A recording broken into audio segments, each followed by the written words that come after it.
Good Saturday morning, friends. It's me, Terry Lambertson. This is what I have for you today. Another one from Sister, I Am With You. This one from Editor Jess. Hello, I'm Jess, and I'm an imperfectionist. I used to be a perfectionist, and then I got really tired. And also, I've realized I'm really excellent at being kind of a mess. I talk before I think, and sometimes I talk in order to think. I don't really know how people keep their houses clean all the time. Sorcery, witchcraft, magic elves. I have 3 junk drawers and 2 junk closets. My garage is kind of a junk room, if I'm honest. Sometimes my kids sleep in their clothes because I have no energy to argue the merits of pajamas. I'm horrible at keeping track of papers. Where are those papers? What papers? Those important papers. Well, obviously, I put them in an important place. My dresser, the junk drawer, under my bed, inside the refrigerator. I have no memory. Also, keys. I lose my keys. But don't worry, I only lose them when I'm late. I love buying things I might return. Then I love forgetting these things in my closet for 7 months.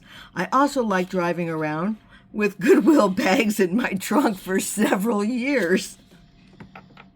I'm great at starting 17 projects and finishing none of them. When I do finish a project, I feel unstoppable, like a superhero. Finishing stuff is hard. I feel the same way when I finally fold the laundry and put it away. Unstoppable! I'm a mess. I'm an imperfectionist. But the thing is, I'm fine with that now. I used to think something was wrong with me. I used to bury my fast food bags deep in the garbage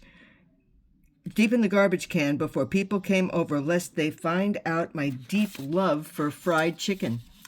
I used to pretend that I was the kind of person that remembers to buy tampons before my period and doesn't run out of toilet paper on the regular. But the thing is, I'm not. I'm not that person. And that's okay. I'm not a person that dusts ceiling fans or gets gas before the light is on.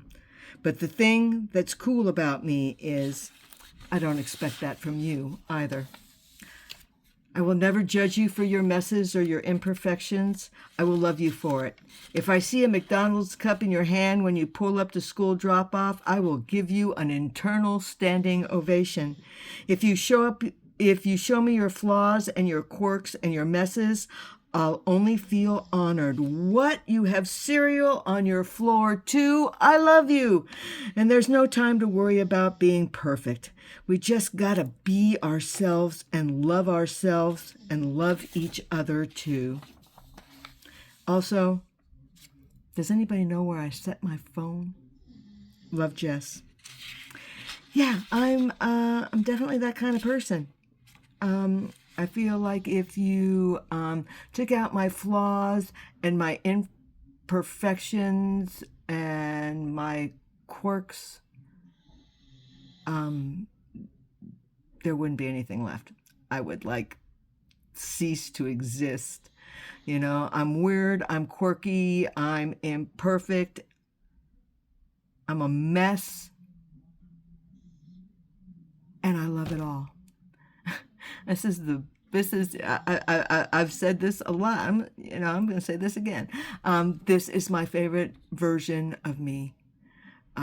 This is the version of me that stepped out of a life of being judged and never measuring up into a life of blessing, honor, favor, love of self, peace,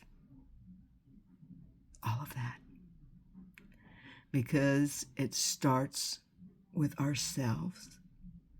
And once we are able to accept everything about us, it frees us from all of that. It frees us from the people who judged us unfairly in a way that you still care about them. You still smile when you hear their names, but you also know that there's absolutely no reason for those people to contact me, and there's no reason for me to contact these people, and we all just get to part without anger, without resentment, without any of that, and we just go on living what God has provided us and enjoying every moment and making memories. I hope you all have a magnificent weekend. I will be back with you on Monday morning for another devotional from Billy Graham's Peace for Each Day. I will see you then, friends. Bye now.